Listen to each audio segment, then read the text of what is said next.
Bonjour, je m'appelle Catherine Doucette et je suis une orthophoniste au Centre prénatal et jeunes familles à Vaudreuil-Dorion. Aujourd'hui, je réponds à la question d'une maman d'un petit garçon de 2 ans et demi. Euh, Elle trouve qu'il ne parle pas beaucoup, il ne communique pas beaucoup verbalement et elle aimerait avoir des suggestions pour stimuler son langage à la maison. Mais elle trouve qu'avec la routine de la garderie, du bain, du dodo, souper, tout ça, qu'elle manque de temps dans la journée et dans la semaine pour l'aider avec la stimulation du langage. Donc, elle me demande des suggestions. Fait que, premièrement, je dirais que c'est pas si difficile que ça, ajouter du langage aux activités du quotidien. Mais il faut y penser au moins un peu au début, de façon plus spécifique au début, mais ça devient plus automatique avec le temps. Des exemples seraient, par exemple, si vous êtes en train de faire le tri des vêtements pour le lavage, faire une brassée de lavage, puis que vous dites ah, ça c'est un chandail à papa assez bleu, ça va avec les couleurs, ça c'est les pantalons noirs de Chloé, ça va avec les vêtements foncés ou les vêtements noirs, comme vous voulez. Pour un enfant qui a moins de langage ou qui est plus jeune, 2 ans ou moins, ou qui est moins verbal, je donnerais un modèle verbal plus simple. Donc, on pourrait par exemple faire chandail, pantalon. C'est un chandail comme moi j'ai un chandail. Des pantalons comme toi, tu as des pantalons. Ou bien ça c'est à papa, ça c'est à maman, ça c'est à Chloé. Quelque chose comme ça.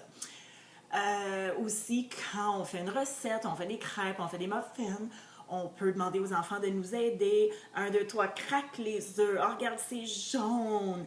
Ou bien brasse le mélange. Brasse le mélange.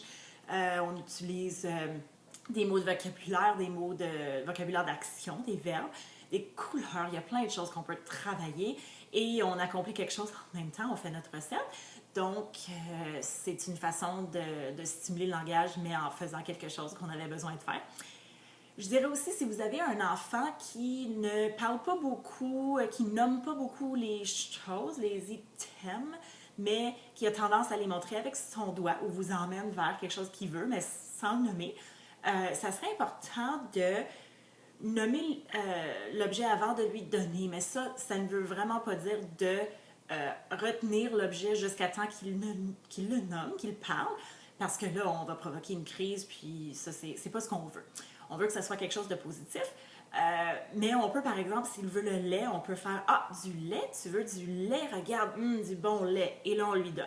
On peut attendre 1, 2 jusqu'à 3 secondes avant de lui donner, peut-être, mais pas plus que ça, parce que l'idée, c'est pas nécessairement qu'il nous imite. Il va peut-être nous imiter, et s'il le fait, on fait des gros bravos, on félicite, mais s'il nous imite pas, il a entendu notre modèle verbal, puis il va peut-être l'utiliser la prochaine fois. Donc, j'espère que mes suggestions vous ont aidé, vous ont inspiré à faire quelque chose de similaire à la maison. Et puis, si vous avez des questions pour moi ou pour tout autre membre de l'équipe au Centre prénatal et jeunes familles, n'hésitez pas à nous appeler 438-288-4448. Merci!